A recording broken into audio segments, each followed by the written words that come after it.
Assalamualaikum warahmatullahi wabarakatuh. Selamat malam bagi teman-teman pers yang hadir pada malam hari ini. Pada kesempatan malam hari ini, saya akan menyampaikan perkembangan penanganan perkara penyidikan dugaan tindak pidana korupsi dalam tata niaga komoditas timah di wilayah izin usaha pertambangan atau IUP PT Timah Tbk tahun 2015 sampai dengan tahun 2022 atas nama tersangka Hendri, bahwa pada tanggal 29 Februari 2024 Hendri telah dilakukan pemeriksaan oleh penyidik sebagai saksi. Kemudian setelah dilakukan pemeriksaan sebagai saksi, berdasarkan informasi dari otoritas imigrasi Singapura, tersangka Hendri diketahui berada di Singapura sejak tanggal 25 Maret 2024. Penyidik pada Direktorat Penyidikan Jampitsus telah melakukan pemanggilan terhadap yang bersangkutan beberapa kali secara patut, namun yang bersangkutan tidak pernah hadir memenuhi panggilan tersebut. Hendri ini selanjutnya dilakukan pencekalan berdasarkan keputusan Jaksa Agung Republik Indonesia nomor Cap garis datar 043 garis miring D garis miring DIP titik 4 garis miring 03 garis miring 2024 yang ditetapkan pada tanggal 28 Maret 2024 selama 6 bulan terhitung sejak ditetapkan dan dilakukan penarikan paspor Republik Indonesia atas nama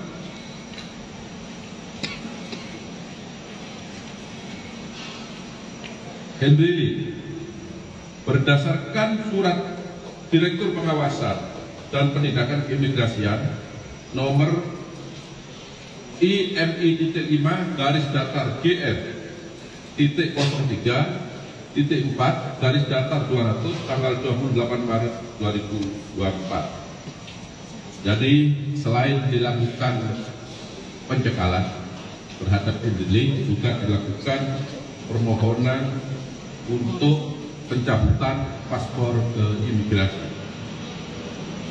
Selanjutnya pada tanggal 15 April 2024 Hendri ditetapkan oleh penyidik sebagai tersangka berdasarkan surat penetapan nomor 27 garis miring F.2 garis miring FD.2 garis miring 04 garis miring 2024 setelah yang bersangkutan dipanggil dengan patut, tetapi yang bersangkutan tidak pernah hadir.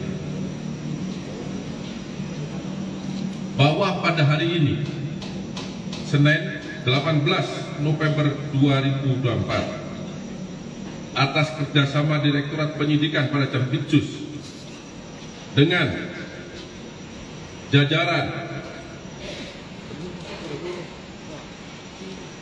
intelijen pada Jampintel serta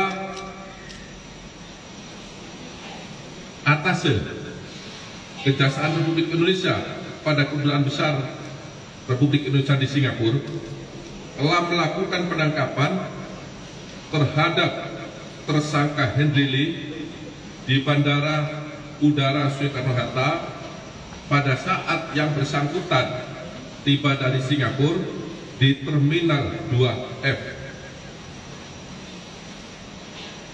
Penangkapan terhadap Hendri Lee dilakukan berdasarkan surat perintah penangkapan nomor 22-F.2/11/11/2024 tanggal 18 November 2024, tepatnya pada jam 22.30 WIB beberapa saat yang lalu.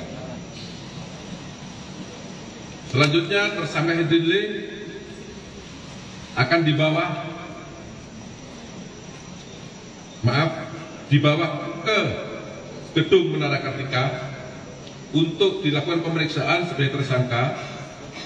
Kemudian yang bersangkutan setelah dilakukan pemeriksaan 1 jam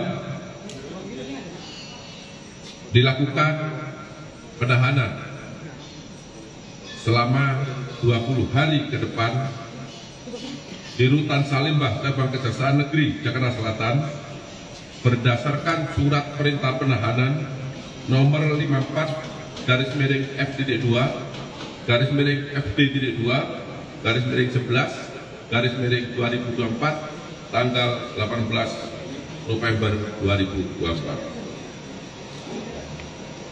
Tersangka Hendrile merupakan tersangka yang ke-22 dalam perkara dugaan tindak pidana korupsi tata niaga komoditas timah di wilayah izin usaha pertambangan PT Timah Tbk tahun 2015 sampai dengan tahun 2022.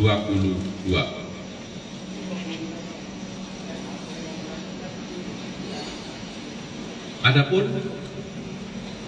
peran tersangka Hendrile yaitu selaku beneficiary owner PT Tinindo Internusa atau PT TIN yang secara sadar dan sengaja berperan aktif melakukan kerjasama penyewaan peralatan processing peleburan timah antara PT Timah Tbk dengan PT Tinindo Internusa, yang penerimaan biji timahnya bersumber dari CV BPR dan CV SMS yang sengaja dibentuk sebagai perusahaan untuk menerima biji timah yang bersumber dari kegiatan penambangan timah ilegal.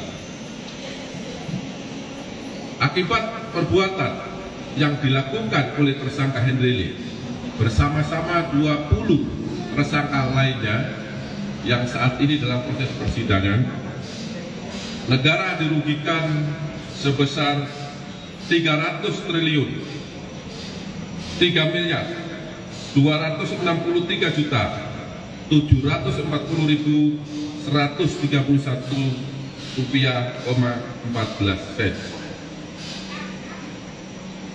Terhadap yang bersangkutan disangka melanggar pasal 2 ayat 1 atau pasal 3 junto pasal 18 Undang-Undang Republik Indonesia nomor 31 tahun 1999 sebagaimana diubah dan ditambah dengan Undang-Undang nomor 20 tahun 2001 tentang perubahan atas Undang-Undang Republik Indonesia nomor 31 tahun 1999 tentang pemberantasan tindak pidana korupsi junto pasal 55 ayat 1 ke 1 KUHP.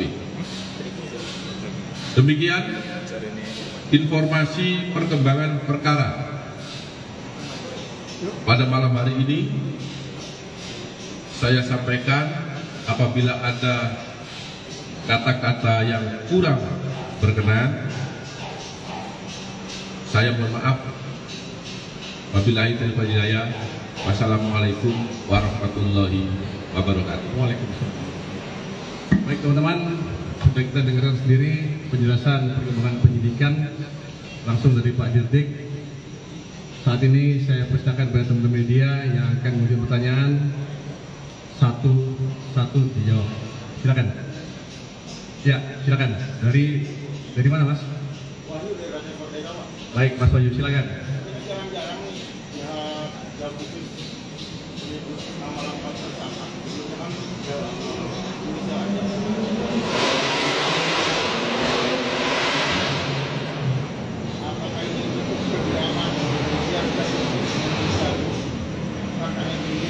kabur pasca pemeriksaan. Atau ada juga pihak yang membantu melarikan diri. Terus kedua, apakah dia dengan sempat menetapkan dia sebagai DPO?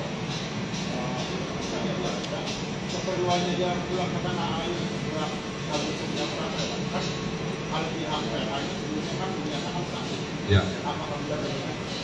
Ya.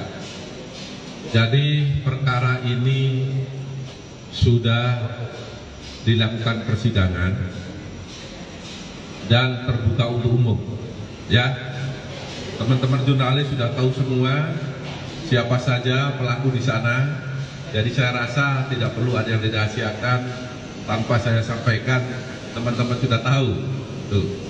Yang kedua, bahwa tersangka Henry Lee ini ke Singapura, ya, itu setelah dilakukan pemeriksaan yang pertama pada tahap penyidikan, kemudian yang bersangkutan tidak kembali lagi dengan alasan sedang menjalani pengobatan di Singapura, di Mount Elizabeth.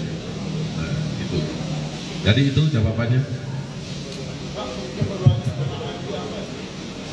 Jadi untuk kepulangan ke Indonesia, karena yang bersangkutan paspornya berakhir pada tanggal 27 November 2024, sehingga tidak memungkinkan untuk dengan perpanjangan karena penyidik sudah melayangkan surat ke Kedubes Singapura untuk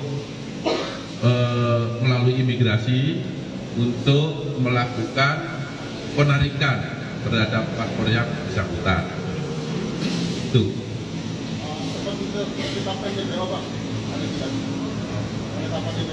DPO. Jadi yang bersangkutan karena alamatnya sudah jelas, sudah diketahui, tetapi dipanggil beberapa kali tidak hadir, maka penyidik tidak menetapkan DPO. Ya. Baik, selanjutnya, ya silakan. Mas. Dari mana, Mas?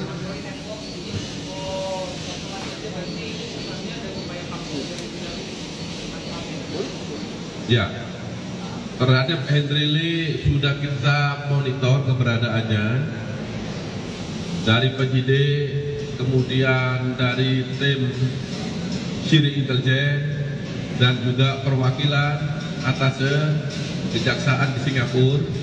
Kita sudah mengikuti, memonitor keberadaannya dia, dan pada saat ini dia pulang secara diam-diam.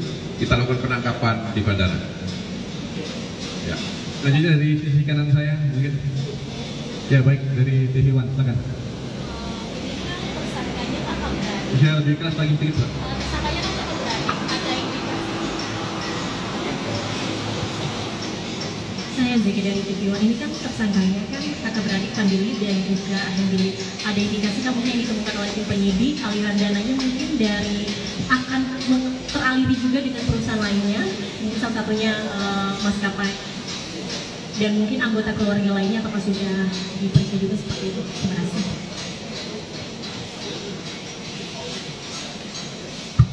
Ya, jadi tadi saya sampaikan ya, jumlah tersangka sampai hari ini, sampai saat ini sebanyak 22. Sedangkan sangkaan atau dakwaan itu ada pasal atau junto pasal 55 ayat 1 ke 1 KUHP. Artinya bahwa mereka ada kerjasama, ya, ada kerjasama, yaitu orang yang melakukan, yang menyuruh melakukan dan turut serta melakukan. Sehingga Henry Lee dengan adiknya juga ada kerjasama di sana, sehingga ketika penyidik menyatakan cukup alat bukti, maka kita tetapkan, penyidik tetapkan sebagai tersangka. Satu lagi terakhir, silakan. Mas yang depannya. Dari mana, Mas? Izin Pak, kami dari Tribun Pak. Dari mana? Tribun Pak. Tribun, oke. Silakan, Mas. Singkat saja. Pak, izin, ini kan terkait penetapan tersangka dari Henry ini kan sudah cukup lama juga ya Pak, ada beberapa bulan yang lalu gitu kan. Pada hari ini baru dibawa lagi ke Kejagung gitu Pak. terkait Hendril ini sebelumnya dari tersangka ini ada indikasi untuk melarikan diri itu nggak sih Pak? Terkait selain dia alasannya sakit dan menjalani perawatan di Singapura gitu Pak. Dan yang kedua penegasan aja Pak, ini di tersangkanya ini apakah dia juga dijerat dengan pasal TPPU juga atau seperti apa itu aja? Ya, jadi tadi saya sampaikan di depan, setelah yang bersangkutan dilakukan pemeriksaan pada tahap penyidikan untuk yang pertama, kemudian dipanggil yang kedua untuk pendalaman, yang bersangkutan tidak hadir. Dari sana kita menelisik, mencari informasi, kemudian didapat informasi bahwa ternyata sejak tanggal 25 Maret 2024 yang bersangkutan berada di Singapura. Informasi yang kami dapat bahwa dia sedang menjalani pengobatan. Kemudian baru hari inilah kita lakukan penangkapan pada saat yang bersangkutan kembali ke Indonesia secara diam-diam. Kita bisa tahu, tadi saya sampaikan, karena penyidik selalu monitor, kemudian ada perwakilan atase kejaksaan yang ada di Singapura, juga ada tim siri dari intelijen yang selalu mengikuti, memantau pergerakan yang bersangkutan.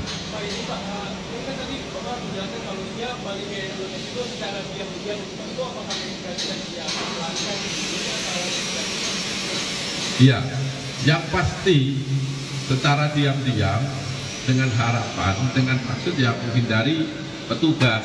Tetapi kan saya sampaikan tadi, kita sudah monitor sejak bulan April keberadaannya. Ya. Ya, selanjutnya dua pertanyaan terakhir, silakan. Mbaknya di bawah, silakan. Dari mana Pak? Izin Pak, Ayu dari Tirto. Pak mau tanya, ini kan Hendril kan udah dari beberapa bulan lalu penetapan tersangkanya. Sudah dari beberapa bulan lalu penetapan tersangkanya. Nah ini penyidik juga secara bersamaan menelusuri asetnya apa enggak, dan benar atau enggak ada aset Hendrili yang di Bali itu berupa villa dan itu udah disita atau belum. Terus apakah ada indikasi juga dia ke Singapura selain melarikan diri, dia juga berupaya untuk mengalihkan asetnya ke sana? Ya, jadi semua aset para tersangka sudah kita lakukan penelusuran, kita lakukan pencarian, dan kita lakukan penyitaan. Tidak terkecuali aset Hendrili. Banyak tanah, bangunan, termasuk tadi yang di Bali, sudah kami lakukan penyitaan. Ya, cukup. Satu pertanyaan lagi ya dari Masnya. Silakan Mas. Yang belum tanya silakan. Beberapa pasien yang dari Alimin ID, saya ingin bertanya terkait peran Hendril sendiri dan juga adanya kan di sini kan mereka masih berhubungan dengan Sriwijaya sendiri. Dan dalam kasus ini apakah secara korporasi ada keterlibatan Sriwijaya Pak? Ini kaitannya dengan Hendrili, ya, terkait penyewaan smelter. Nah, tadi saya sampaikan ya, di mana Hendrili selaku Direktur PT TIN melakukan penyewaan smelter biji timah kepada PT Timah Tbk, yang diketahui, disadari, diinsafi bahwa timah yang diolah, yang didapat itu berasal dari biji timah hasil penambangan secara ilegal. Baik, baik teman-teman, satu yang terakhir ya, satu yang terakhir ini. Silakan. Bapak, saya James dari Monitor Pak mau bertanya terkait dengan dia mendapatkan keuntungan dari penyewaan alat. Itu dia sendiri mendapatkan berapa Pak keuntungan yang didapatkan dari penyewaan itu? Lalu tadi Bapak sebutkan bahwa nilai kerugian negaranya itu adalah 300 triliun. Itu kan digabung dengan nilai kerusakan lingkungan. 271 triliun. Nah itu dari jaksa sendiri bagaimana dengan permasalahan lingkungan ini? Apakah nantinya jaksa akan mengalihkan aset yang disita itu untuk perbaikan lingkungan akibat penambangan ilegal ini atau gimana Pak? Ya. Jadi kerugian negara tadi saya sampaikan 300 triliun 3 miliar sekian. Ya. Itu nanti akan digunakan ya terkait dengan adanya uang pengganti. Kerugian ini ya dikonversi atau nanti diperhitungkan dengan aset-aset para tersangka yang sudah dilakukan penyitaan. Nanti akan dibebankan kepada masing-masing tersangka. Kemudian ketika masing-masing tersangka dikenakan uang pengganti, maka aset yang telah disita apabila sudah mempunyai kekuatan hukum tetap akan dilakukan pelelangan untuk menutupi uang pengganti masing-masing tersangka sebesarnya sesuai dengan putusan pengadilan. Jelas ya, cukup ya. Baik teman-teman. Keuntungan pribadinya berapa Pak? Keuntungan pribadinya Ya, saya tidak ingat ya, karena itu samanya kan 22. Ya, kalau ditanya satu persatu, jujur saya tidak ingat. Baik teman-teman, Ya. Sekali lagi terima kasih atas perhatian teman-teman sekalian yang telah meluangkan waktu sampai dengan pagi hari ini untuk mengikuti perkembangan penyidikan kasus timah ini. Demikian dari kami, Wassalamualaikum warahmatullahi wabarakatuh dan selamat malam. Terima kasih ya.